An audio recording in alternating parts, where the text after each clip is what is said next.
l'une des plus grandes réussites de la politique de l'eau, ça a été lié au fait que nous avons un comité de bassin qui rassemble tous les acteurs de l'eau.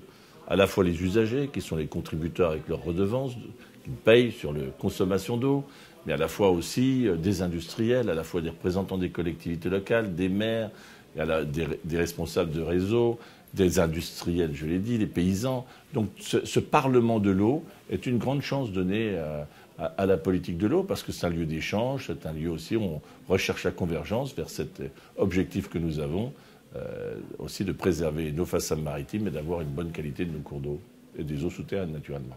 50 ans, c'est l'occasion de faire un bilan de ce que nous avons fait tous ensemble. Et je crois qu'il y a une vraie sensibilité à la question de l'eau, à la qualité de nos eaux, à la question de notre environnement, ce qu'on va laisser comme planète à nos enfants. La qualité de l'eau, c'est d'abord de la qualité de l'eau potable.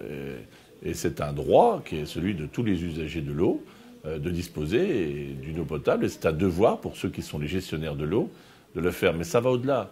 Ça va au-delà parce qu'on le voit bien, il y a des conséquences notamment sur les façades maritimes de l'activité humaine et des conséquences aussi sur la qualité de nos rivières.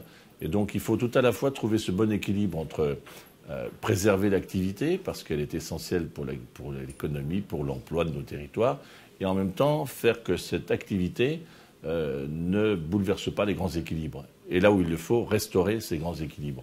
C'est le rôle de l'agence, c'est le rôle du comité de bassin avec l'ensemble de ces acteurs et les outils qui ont été mis en place au fur et à mesure du temps, qui sont des outils opérationnels.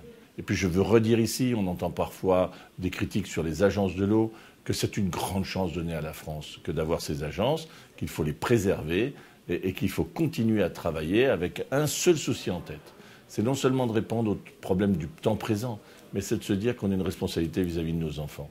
Et donc tout ce que nous pourrons faire pour que la biodiversité s'exprime dans le respect des activités, je pense que ça, c'est un chemin qui sera sans cesse devant nous, parce que ça fait partie de la vie, tout simplement. Et l'eau, c'est la vie. On gère dans le comité de bassin et à l'agence de l'eau 1 milliard d'euros. C'est beaucoup d'engagements financiers. Mais je crois que c'est tellement compliqué, nos structures, que parfois les compatriotes, les citoyens, n'ont pas connaissance exactement de ce que nous avons fait ensemble au cours de ces 50 ans.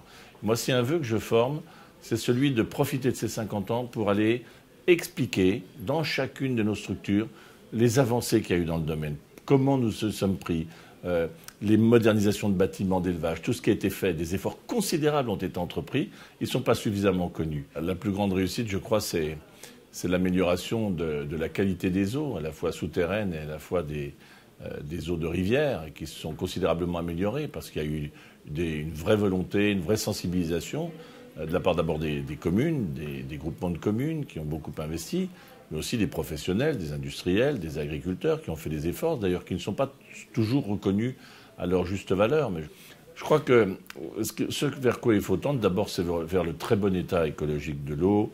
C'est ce que nous sommes engagés à faire avec nos partenaires européens. Ça suppose encore plus d'efforts que nous n'en avons fait, mais des efforts qui soient bien ciblés pour être efficaces. Aujourd'hui, oui, nous avons beaucoup progressé. Il faut qu'on continue à progresser. Et le défi de demain, ce sera qu'on continue avec moins de moyens.